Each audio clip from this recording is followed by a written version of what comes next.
Di sebuah kampung nelayan di pesisir Indramayu, udara tidak hanya beraroma garam dan ikan kering. Dari dalam sebuah rumah panggung sederhana, tercium aroma lain yang lebih getir, aroma penyakit. Bima, seorang pemuda berusia 22 tahun dengan bahu yang tegap namun tatapan mata yang lelah, duduk di samping Dipan. Di sana, ayahnya, Pak Karta, terbaring. Tubuhnya kurus, dan setiap tarikan napasnya adalah perjuangan yang diakhiri dengan batuk parau yang menyakitkan. Laut, yang telah memberi Pak Karta kehidupan selama 40 tahun, kini menagih bayarannya. Paru-parunya dipenuhi debu garam dan kelelahan, dan kata dokter, ia butuh pengobatan yang harganya setinggi ombak di musim barat. Di luar, suara debur ombak terdengar tanpa henti, seperti ejekan terhadap tumpukan surat tagihan di atas meja. Bima tahu, daratan tidak lagi menjanjikan apa-apa untuknya. Harapan datang dalam wujud Pak Tarmidji, seorang pria parlente dari kota, dengan kemeja batik licin dan sepatu mengkilap yang kontras dengan pasir desa. Ia adalah sponsor Pejitki.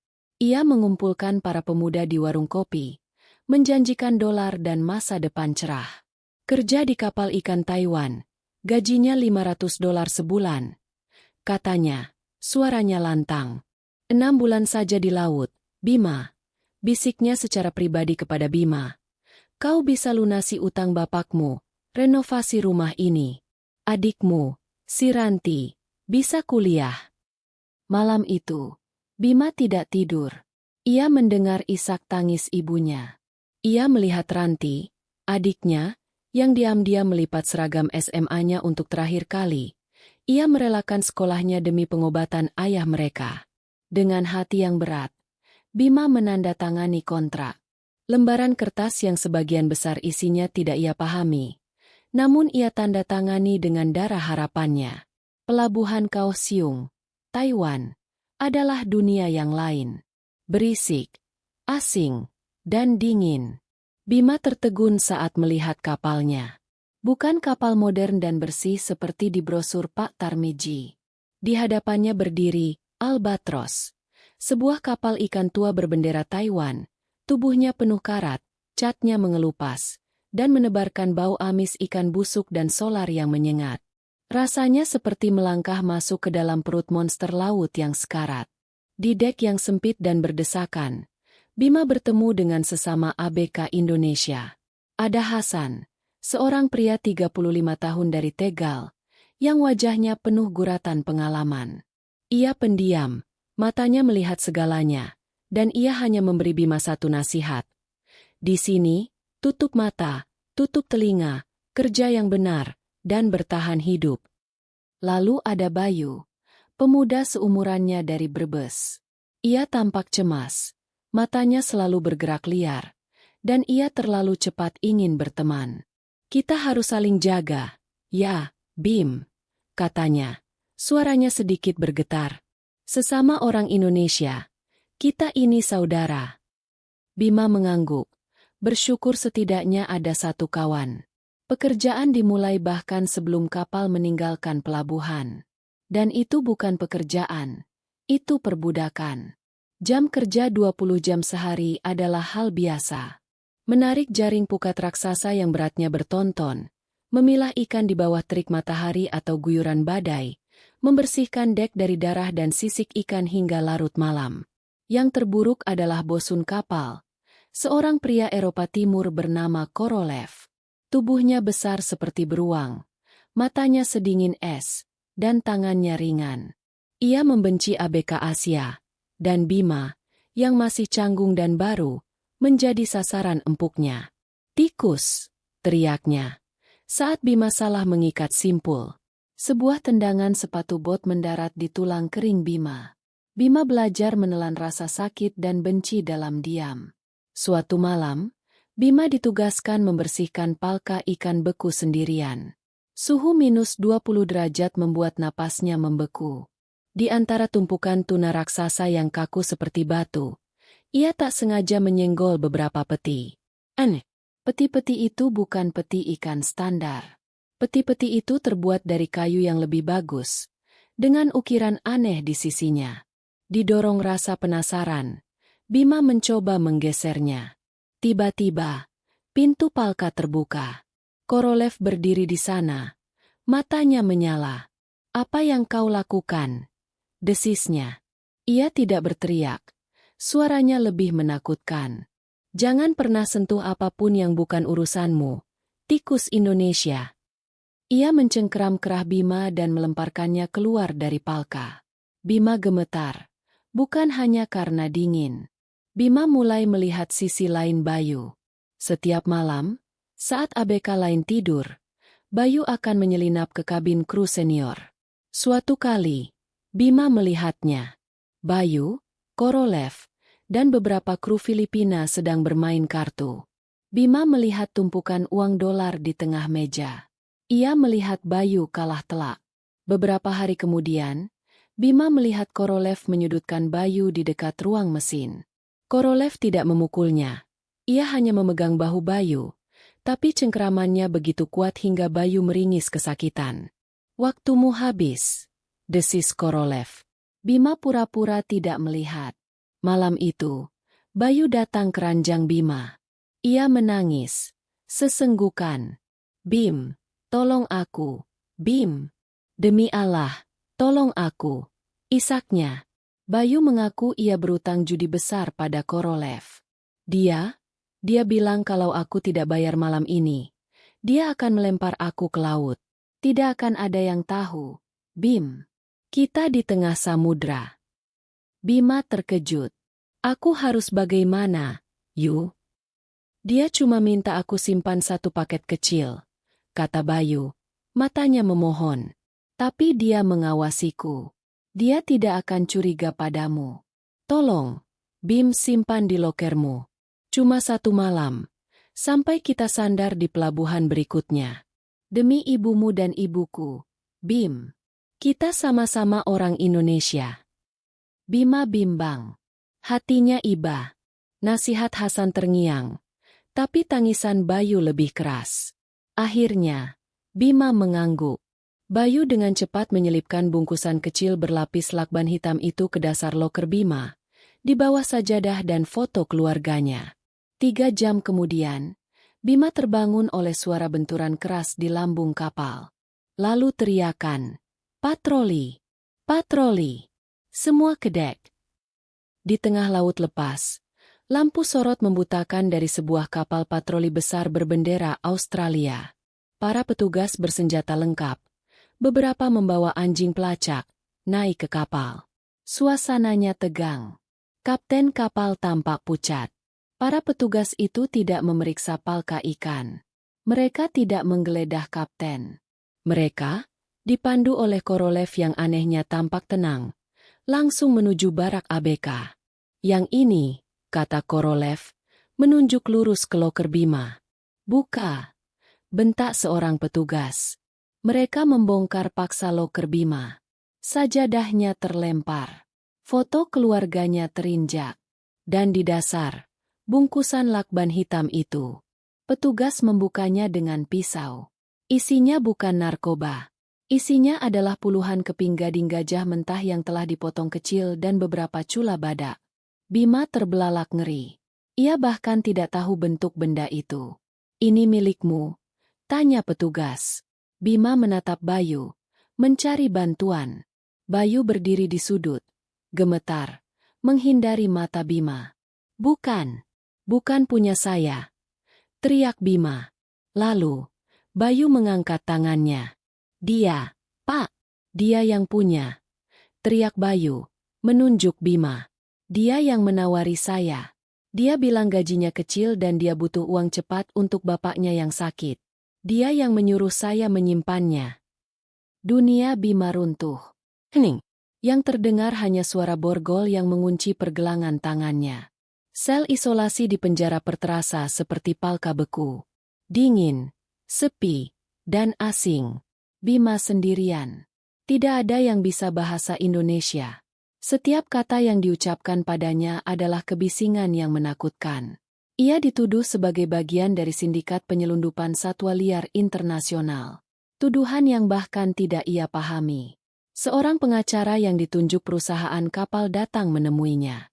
Pria itu berbicara bahasa Inggris, dibantu seorang penerjemah yang bahasa Indonesianya terpatah-patah. "Dengarlah, nak," kata si penerjemah. "Mereka punya bukti kuat. Barang itu ada di lokermu. Saksi, Bayu, memberatkanmu. Kalau kau mengaku bersalah, kau hanya dapat 5 tahun. Kalau kau melawan, bisa 15 tahun. Ini tawaran bagus. Akui saja." "Tapi saya tidak bersalah," jerit Bima. Si pengacara hanya mengangkat bahu, seolah berkata, "Semua orang bilang begitu." Di kapal Albatros, Hasan mengamati Bayu. Anak itu, yang seharusnya trauma karena temannya ditangkap, kini memakai jam tangan digital baru yang mencolok. Ia masih tampak cemas, tapi ada kelegaan aneh di matanya. Suatu malam, Hasan, yang sedang memperbaiki jaring di dek belakang, tak sengaja mendengar percakapan. "Korolev dan Bayu, bagianmu sudah aman di rekening keluargamu di Brebes," desis Korolev. "Sekarang tutup mulutmu rapat-rapat, atau bagianmu selanjutnya adalah umpan hiu." Jantung Hasan serasa berhenti. Bima benar-benar dijebak. Bima mendapat jatah 1 kali telepon. Dengan tangan gemetar, ia menekan nomor rumahnya. Ibunya yang menjawab. "Bima, nak, bagaimana kabarmu?" Bima tak sanggup bicara. "Bima." Suara ibunya berubah jadi isak tangis. "Tadi Pak Tarmiji datang ke sini, nak. Dia marah-marah. Dia bilang kamu bikin malu perusahaan. Kamu ditangkap polisi di Australia. Dia bilang kita harus ganti rugi 100 juta. Dia mau sita rumah ini." "Bima, bapakmu kaget. Sekarang tidak bisa bangun." Bima meninju dinding selnya. Keputusasaan berubah menjadi amarah. Ia tidak akan mengaku. Ia akan melawan. Hasan tahu ia harus bertindak. Ia ingat Korolev selalu mabuk berat setiap hari Sabtu. Malam itu, ia menunggu sampai bosun itu pingsan di kabinnya. Dengan jantung berdebar, Hasan menyelinap masuk. Kabin itu berbau vodka murah dan keringat. Ia mencari dengan panik. Di laci, tidak ada. Di lemari, hanya pakaian kotor. Putus asa, ia memeriksa di bawah kasur yang kotor. Ada sebuah buku catatan kecil bersampul kulit hitam. Isinya bukan tulisan biasa, tapi kode-kode, daftar nama pelabuhan, koordinat GPS, dan angka-angka dalam mata uang asing. Ini dia. Hasan mengambil ponsel murah yang ia sembunyikan di sepatunya, dan dengan tangan gemetar, memotret setiap halaman buku itu. Pada jam jaga malamnya, Hasan menyelinap ke ruang radio. Ia tahu ini berisiko. Telepon satelit kapal sangat mahal dan selalu diawasi. Tapi ia tidak punya pilihan. Ia mengirimkan foto-foto itu melalui aplikasi pesan terenkripsi ke satu-satunya nomor yang ia percaya. Nomor seorang aktivis buruh migran di Jakarta yang kontaknya ia simpan sejak kasus 3 tahun lalu. Pesan singkatnya berbunyi, "ABK Indonesia dijebak. Kapal Albatros. Bima. Penyelundupan Gading. Ini bukti dari Bosun. Tolong Bima. Segera." Pesan terkirim. Pagi harinya, neraka pecah. Korolev, dengan mata merah, tahu buku catatannya telah disentuh. Ia mengunci semua ABK di dek. "Siapa yang masuk kamarku?" teriaknya. Hasan diam. Tapi Korolev tahu. Ia melihat tatapan Hasan. Korolev menyeringai. "Jadi kau tikus kecilnya," desisnya. Ia menyuruh kru lain kembali bekerja. Tapi ia mencengkeram Hasan dan menyeretnya ke ruang mesin yang bising dan panas. "Kau berani mencuri dariku, anjing," geram Korolev. Ia mengeluarkan pisau lipat. "Tidak akan ada yang menemukan mayatmu." Tepat saat Korolev menerjang, alarm kapal berbunyi nyaring. Bukan alarm kebakaran. Alarm badai. Sebuah ombak raksasa, rogue wave, menghantam lambung kapal tanpa peringatan. Kapal miring 40 derajat. Pipa-pipa di ruang mesin meledak, menyemburkan uap panas. Korolev terlempar ke dinding baja. Dalam kekacauan itu, Hasan, yang lebih lincah, berhasil lolos. Ia berlari ke dek. Kapal Albatros lumpuh. Mesinnya mati. Ruang kemudi terendam air.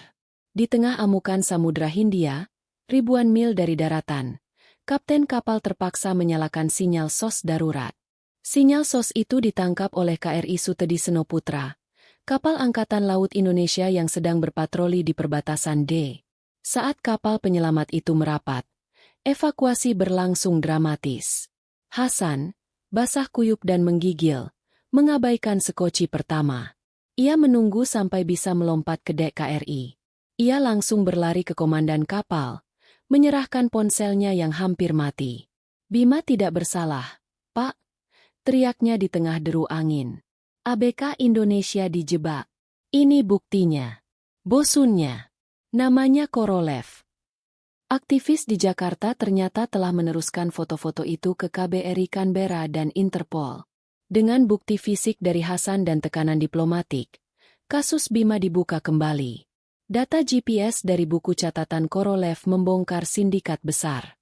Bayu, yang ditangkap bersama kru Albatros, akhirnya mengaku di hadapan petugas Indonesia.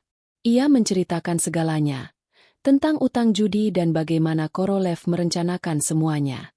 Bima dibebaskan. Berita pembebasannya tidak menjadi berita utama. Ia bukan pahlawan, hanya seorang korban yang beruntung bisa selamat. Sebulan kemudian, ia tiba di dermaga kecil Indramayu, diantar oleh kapal feri lokal. Ia tidak membawa dolar, tidak ada jam tangan mewah, tidak ada oleh-oleh. Ia hanya membawa satu tas ransel berisi pakaian penjara yang sudah diganti, dan tubuh yang lebih kurus. Di ujung dermaga, ibunya, Ranti, dan Hasan menunggunya. Di belakang mereka, Pak Karta duduk di kursi roda sewaan, tersenyum lemah. Tidak ada kata-kata. Bima melangkah ke daratan. Ia memeluk ibunya. Ia memeluk Ranti. Ia berlutut dan memeluk kaki ayahnya. Tidak ada yang menanyakan tentang uang. Tidak ada yang menanyakan oleh-oleh. Malam itu, Bima duduk di beranda rumahnya, menatap laut. Laut telah mengambil 6 bulan hidupnya, hampir mengambil kebebasannya, dan tidak memberinya uang sepeser pun. Tapi laut juga yang mempertemukannya dengan Hasan.